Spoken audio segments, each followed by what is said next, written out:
Hello दोस्तों, आज हम लोग लेके आए हैं आपके लिए अंतर्राष्ट्रीय संबंध। ठीक है।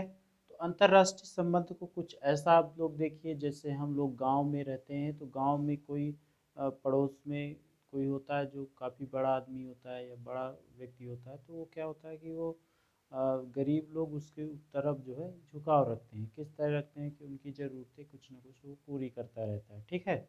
और उसी तरीके से वो उनका यूज भी करता रहता है। ठीक।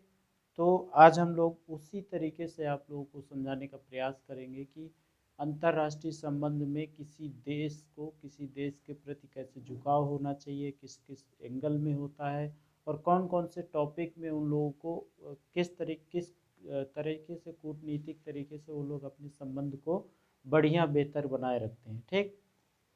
ठीक गाइस, तो आइए समझते हैं। IR इंटरनेशनल रिलेशंस का मतलब अंतर्राष्ट्रीय संबंध। ठीक है।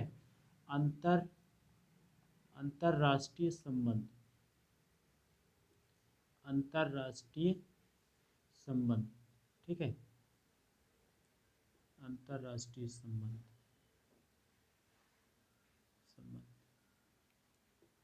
ठीक।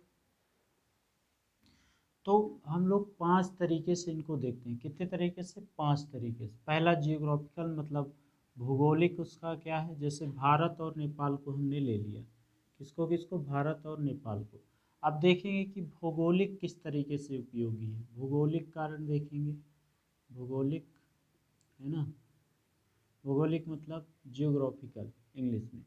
और पॉलिटिकल मतलब राजनीतिक। राजनीतिक। ठीक। राजनीतिक। और तीसरा हम देखेंगे हिस्ट्रिकल, मतलब ऐतिहासिक रूप से देखेंगे। ठीक है। ऐतिहासिक। चौथा देखेंगे कल्चरल, मतलब सांस्कृतिक। सांस्कृतिक। पांचवा देखेंगे आर्थिक।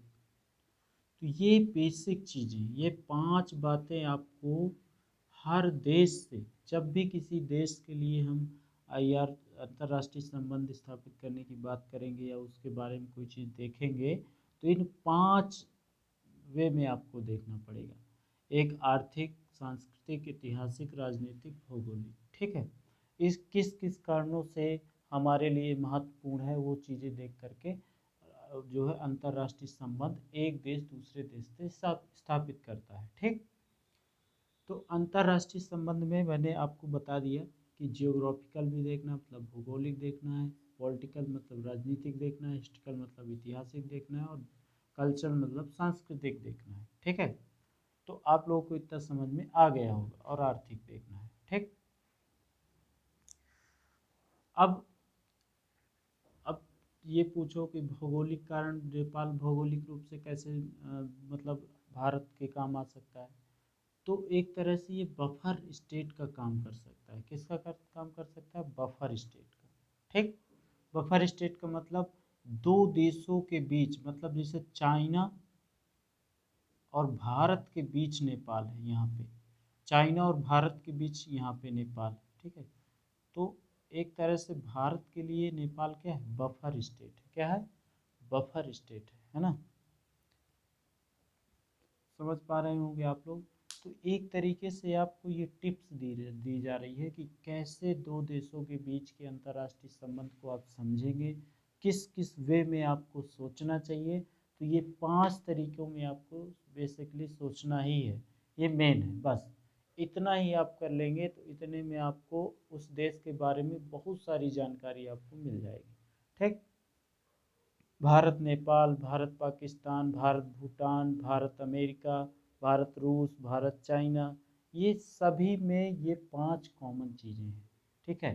तो इन 5 कॉमन चीज़ों को आप लोग याद रखिएगा। ठीक है। ये एक प्रकार से आपकी टिप्स है कि किस तरह से आपको अंतर्राष्ट्रीय संबंधों में कितनी चीज़ें कवर करनी चाहिए। मैं क्लासेस लूँगा, धीरे धीरे ही सही लूँगा, लेकिन प्लीज़ आप लोग उसके लिए मेरा चैनल को लाइक, शेयर और सब्सक्राइब करिए, ताकि मैं चीज़ों को बेहतर कर सकूं। ठीक है। थोड़ा थोड़ा टाइम ही दे रहा हूँ, लेकिन अच्छी ही चीज़ें आपको दूंगा। प्रयास करूँगा कि आप लोगों को कहीं भटकना ना पड़े। ठीक। तो इस तरीके से आपको 5 वे में देखना है। अंतर्राष्ट्रीय संबंध। तो मैंने शुरू में बताया कि जैसे मोहल्ले में अपना संबंध रहता है कुछ लोगों से, जिससे हमारी कुछ ज़रूरतें पूरी होती हैं, तो हम उनसे अपने अच्छे खासे संबंध बनाए रखते हैं। ठीक है, कोई सामान लेके आएगा, कुछ लेके आएगा, कोई पैसा मांगेगा, कुछ भी। तो इस तरीके से बड़े स्तर में आप उसको सोचिए, बड़े स्तर में आप एक देश से दूसरे देश के बारे में सोचिए, तो एक पड़ोसी के हिसाब से आप लोग देख सकते हैं। ठीक है, हर पड़ोसी एक दूसरे के लिए महत्वपूर्ण होता है। ये नहीं कह सकते आप कि ये पड़ोसी मेरा ठीक नहीं है, वो ठीक नहीं। ठीक नहीं है, बात सही है, लेकिन कहीं ना कहीं उसका प्रयोग तो है।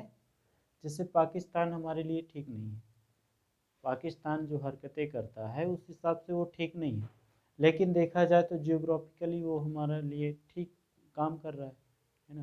काम क्या है कि जो हमारी अफ़गानिस्तान से जो पाइपलाइन आएगी, गैस पाइपलाइन, वो पाकिस्तान से होके आ रही है। तो इसलिए हमें थोड़ा संबंध तो अच्छे रखने पड़ेंगे ना, नहीं आने नहीं देगा, समस्या पैदा करेगा, कहो तोड़ दे फोड़ दे कुछ कर दे। तो इस तरीके से हम लोगों को हर देश से अपने संबंधों को ठीक ठाक मैटर रखना पड़ता है। ठीक है, एक कूटनीतिक तरीके से स्थापित रखने पड़ते हैं। ठीक है, तो thank you guys. I hope कि आप लोगों को समझ में आया होगा कि आईआर में कितने टॉपिक से आप लोग किस देश के बारे में जानने का प्रयास करेंगे। तो आप लोग केवल और केवल, चाहे आप किसी भी एग्ज़ाम की तैयारी कर रहे हैं उससे मतलब नहीं है, लेकिन आपको इतने वे में तो देखना ही पड़ेगा। ठीक, थैंक यू गाइस, बाय।